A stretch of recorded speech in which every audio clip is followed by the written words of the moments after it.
الرحمن الرحيم. زواجه صلى الله عليه وسلم لما بلغ النبي صلى الله عليه وسلم 25 سنة تزوج السيدة خديجة بنت خويلد، وكانت ذاك في 40 من عمرها، وكانت أرملة، وهي أول امرأة تزوجها رسول الله صلى الله عليه وسلم، ولم يتزوج الأخرى ما دامت حية، وعاش معها 25 سنة.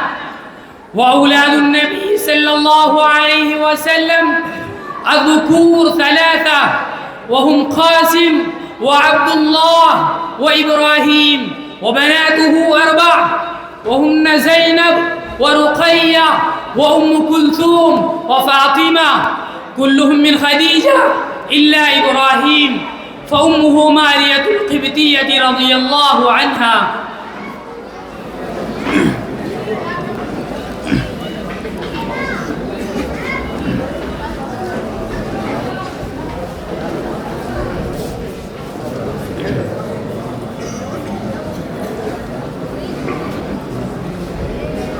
تعذيب قريش للمسلمين. تعذيب قريش للمسلمين.